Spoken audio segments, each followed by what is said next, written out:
Assalamualaikum warahmatullahi wabarakatuh. Oke teman-teman, hari ini kita akan belajar membedakan penulisan kata yang ada di sini.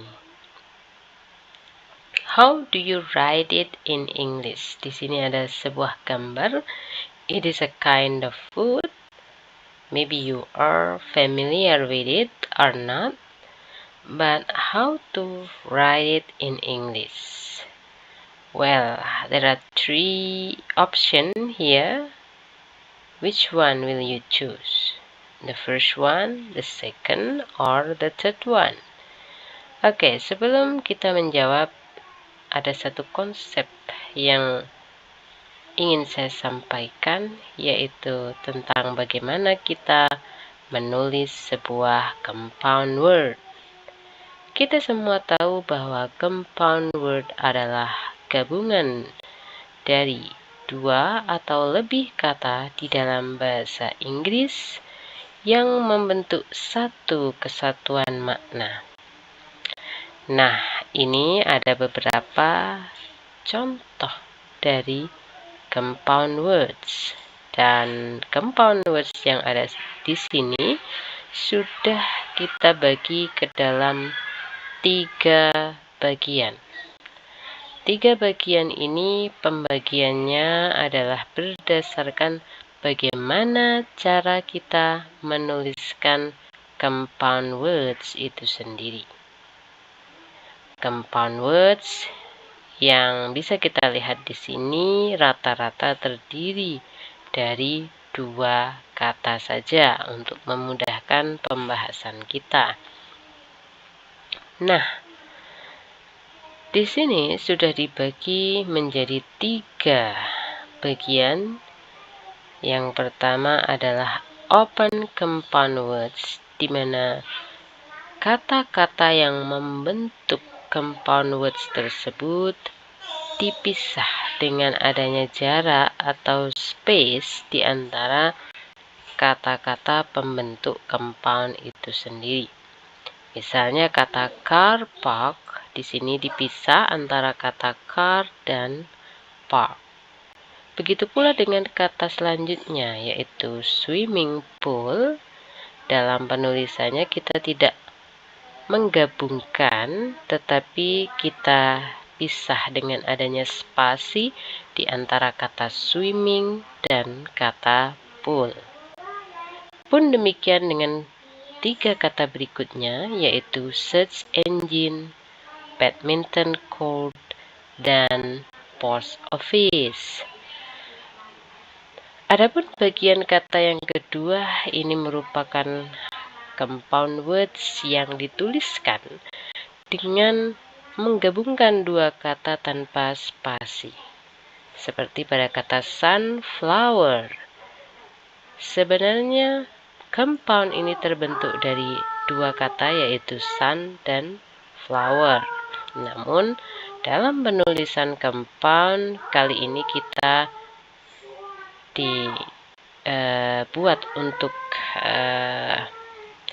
menjadikannya satu tanpa ada spasi. Ya, sebagaimana pada compound kita tahu bahwa ada spasi di antara 2 kata pembentuk compound tersebut. Di close compound tidak ada spasi di antara 2 kata pembentuk compound tersebut.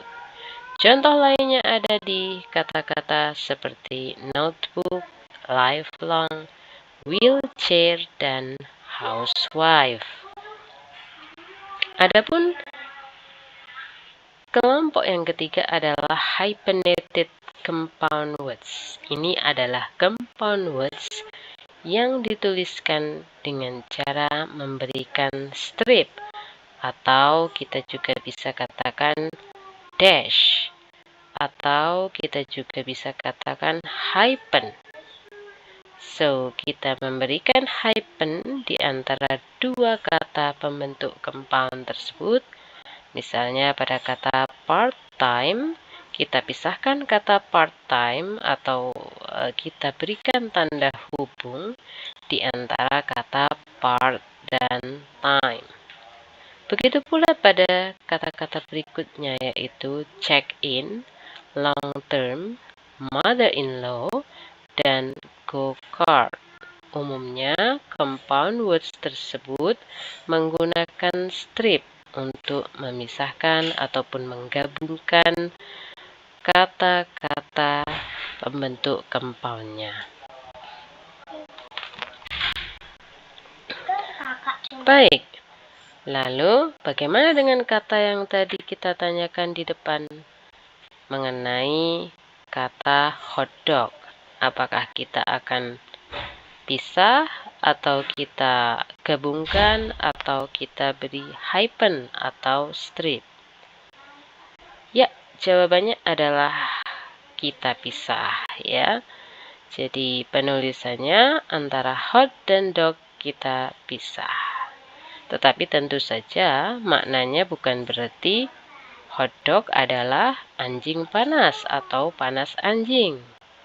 Karena hotdog ini merupakan sebuah compound. Sekali lagi, compound words adalah penggabungan dua kata di dalam bahasa Inggris yang kemudian membentuk makna baru. Dan jangan lupa, kata-kata yang digabungkan itu adalah sama-sama merupakan kata dasar ya, atau dalam English morphology kita juga mengenalnya dengan istilah root. Jadi ada kata hot atau root yang mana di sini hot dan juga dog. Namun tidak semata-mata kita artikan satu persatu lagi karena mereka merupakan penggabungan dua kata yang membentuk sebuah makna baru. Hotdog adalah sebuah istilah untuk makanan seperti pada gambar yang bisa teman-teman lihat di sini. Baik, lalu kalau kita masukkan atau kita aplikasikan di dalam kalimat, manakah dari ketiga kalimat ini yang menggunakan spelling yang paling tepat untuk kata hotdog ya? Ini kita mereview. Coba teman-teman bisa pilih mana penulisan kata hotdog yang paling tepat. Ya, betul sekali. Penulisan yang tepat ada di kalimat yang pertama atau yang jawaban A. I like to eat a hot dog. Hot dog-nya di sini dipisah. Baik teman-teman, menurut Kamus Cambridge kita bisa melihat bahwa makna kata hot dog itu seperti yang terlihat di slide ini. Lalu, kalau kita salah menuliskannya, apa yang terjadi? Maka bisa jadi kita akan membuat para pembaca salah memahami maknanya.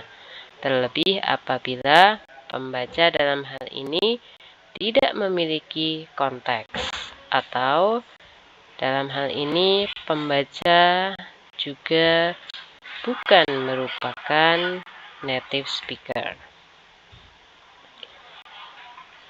Jika pembaca merupakan native speaker, bahkan juga bisa menerima sebagai makna yang salah. Misalnya ketika kita menuliskan kata hotdog dengan digabung, I like to eat hotdog, tetapi penulisannya hotdog itu kita gabung, maka hotdog yang dimaksud di sini akan bermakna lainnya. Kita lihat di sini kata hotdog yang tidak dipisah, ternyata ketika kita cek di Kamus Cambridge memiliki makna yang lain selain daripada jenis makanan yang tadi kita lihat.